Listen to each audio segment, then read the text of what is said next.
Yo les gens, c'est Oupi, donc aujourd'hui on se retrouve pour une nouvelle vidéo, donc ça va être la review de Telo Inform, qui a été inform déjà il y a une semaine. J'ai un peu tardé pour la review, mais bon, au moins vous l'aurez sur ce soir. Donc là vous avez stat in game, 84 de contrôle de balle, 85 de dribble, 88 de puissance de frappe, 90 d'accélération, 86 d'agilité, 90 de vitesse, 80 de positionnement, 3 étoiles mauvais pied, 3 étoiles geste technique. Il a aussi un 78 d'endurance, 77 de réaction, 79 de finition, ce truc qui m'énerve un plus haut point.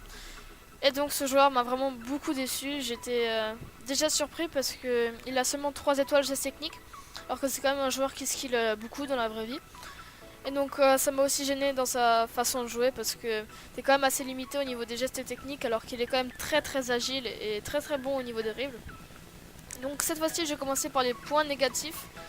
Donc, ces points négatifs, c'est la finition. 79, c'est juste catastrophique avec ce joueur. C'est vraiment très aléatoire. Vous avez une chance sur deux de marquer et une chance sur deux de la mettre à côté ou de la mettre complètement au-dessus ou de faire n'importe quoi avec ce joueur. C'est vraiment très aléatoire. Ensuite, il y a 3 étoiles geste technique. Donc, comme je vous l'ai dit, c'est vraiment dommage parce que c'est un joueur qui skill beaucoup.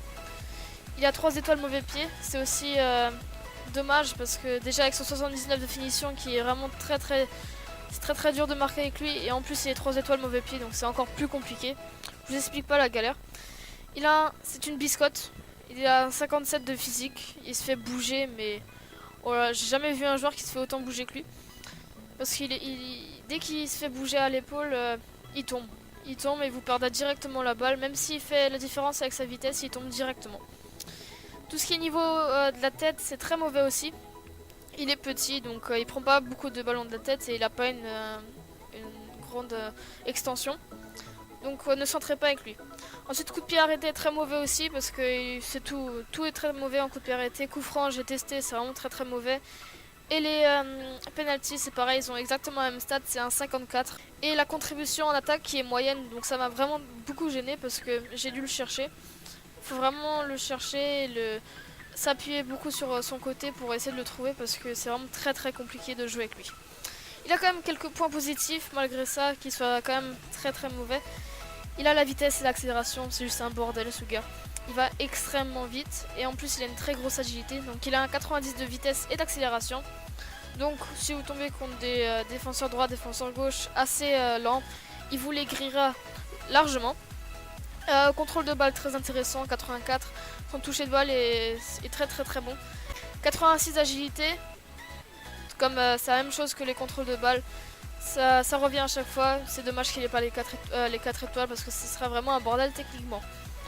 88 de puissance de frappe. Donc ça j'ai pas réussi à l'illustrer parce que bon c'est assez compliqué de marquer avec un joueur qui a 79 de finition. Mais comme vous avez pu voir que avant j'avais fait la revue de Kane qui est disponible sur ma chaîne, il avait aussi 79 de finition. Mais pourtant c'est pas pareil quand tu arrives devant le but avec Kane, tu marques à coup sûr.